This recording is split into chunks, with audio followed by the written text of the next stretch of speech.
Hindi, ganito sabihin ko sa'yo. Kasi yun daw yung mga nililipat sa trabaho. Sila pa daw yung malalaki sa akin. Marami sa hindi na pre. Hindi, yun nga eh. Kasi magkakalit ka sa trabaho. Mas malaki sa akin. Bakit aalis? Bakit aalis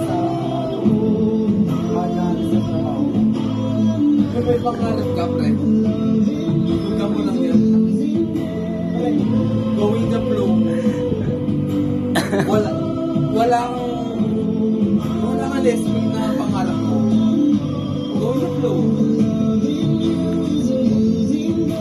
Si Lloyd. Wala si Lloyd. Masenso. Si Pandesal lang. Akin naman, tagal na nun.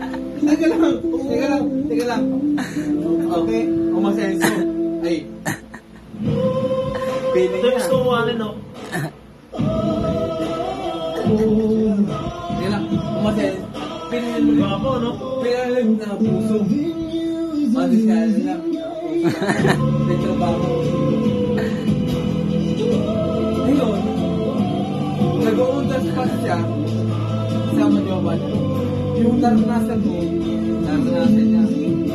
Kasi ngayon, problema ngayon, siyempre, boost biyaya ako din. Na parang ito mga kainuman natin, ganyan.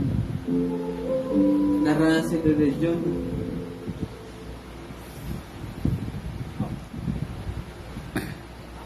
Ang tanong mo, ayaw mo maranasan yung ano? On the spot na pa. Sa akin, hindi ko kaya. Pero kung mapasok ako, ayaw ko. Pero, pasok ko pa sa kanila. Alam mo yun? Papasok ko pa.